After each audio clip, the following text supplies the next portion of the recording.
Jeff, what did you think of this movie? Well, I saw it was going to be a 2-hour, 45-minute movie. I was like, oh man, this is going to feel forever. And I'm like, the pacing was actually impressive. Like, actually flew by really quick for me. As I said, this whole movie is like, keep moving, keep moving, keep moving. They pack so much into it. Constantly goes. It looks gorgeous. It sounds gorgeous. But most of the time, I'm like, I like a lot of random Bond movies. Like, what the f*** happened in this movie again? What's the point? What's the motivation of this villain? I don't know. Yeah, what's Keep happening? going. I'm glad Craig got like a real ending. Not many Bonds get that. It's the only send-off. It's always like, well, that was their last one. Connery, he was just gone, done, and then like came back for that random, not official Bond movie like once, and it felt weird. Yeah. I always felt bad for Brosnan. He had to end on Die Another Day, and like even that didn't feel like a real ending to his Bond. So I was glad for this one to go that route of like him really having an ending.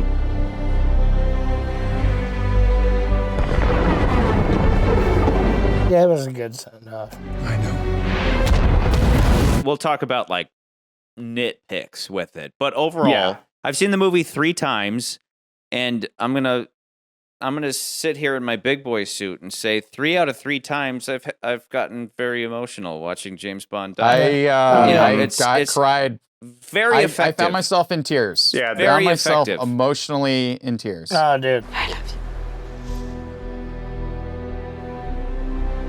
I love you too. She does have your eyes.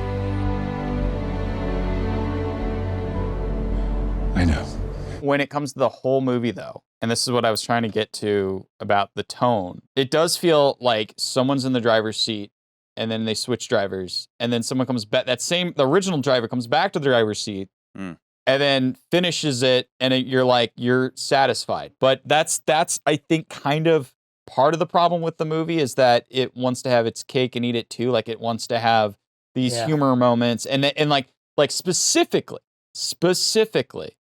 the Cuba sequence is the moment when the movie goes. You can literally see Phoebe grabbing the keyboard from Neil and Purvis and going, okay, this is mine now. I just want to be clear. I don't think her style of writing is bad. I don't think like what she's doing is necessarily bad. But I do think when you're thinking about a Bond movie, it doesn't feel like a Bond movie. Not because in and itself is terrible, but it does remind me of a Roger Moore movie. Like it does remind me of like, oh yeah, I could see this being like, if they were going to do Roger Moore today, this is what that would be. It just feels inappropriate at this time. Like it had, because we had already established what the Craig era was going to be. So it's almost like they were like, let's put on the Roger Moore and then like turn the switch. And then that was that sequence. And then like, okay, let's go back to Skyfall and Casino seriousness and turn it off when we go to Norway. And I called this all the way back in the Man with the Golden Gun episode. I was like, you guys watch. When Daniel Craig movies decide to get goofy, they're going to bring back a J.W. Pepper character immediately. And what do? Bring in a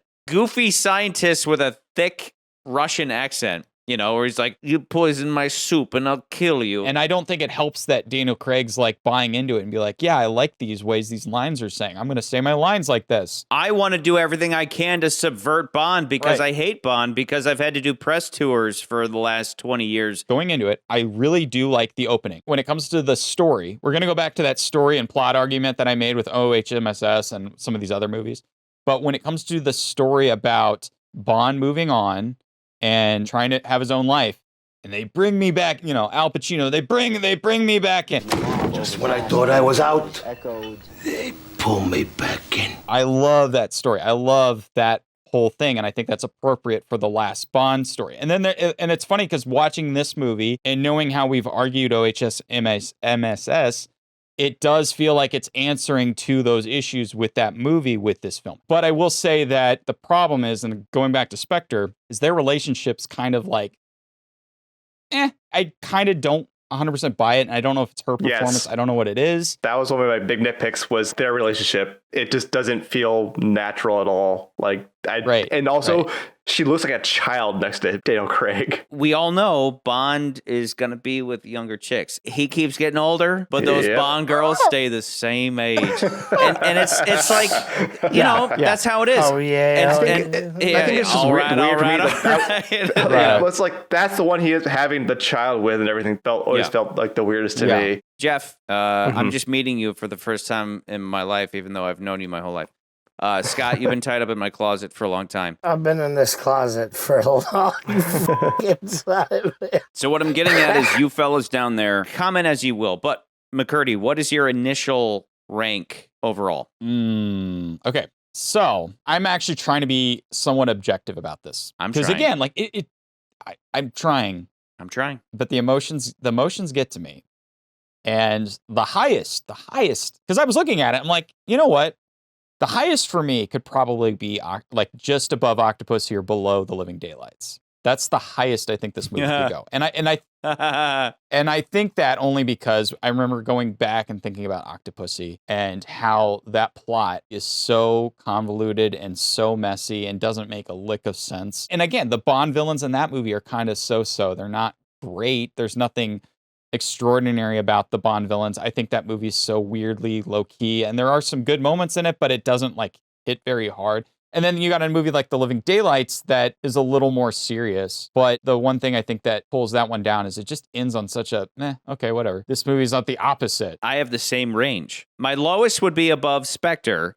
My highest would be below Tomorrow Never Dies, which is above Octopussy. So you and I have the same high, and I think the same, kind of the same low. Yeah, I would not put it as low as next to Spectre. I think it gives more of a than, like, I think I would say it's next to Die Another Day. Like, I would put it, like, at the lowest. I really think it's either above or below Die Another Day. And I only say that because in the same sense that we talked about Spy Who Loved Me, this movie really feels like the best of Bonds. And I'm like, oh yeah, this is great. It's a Bond. No doubt.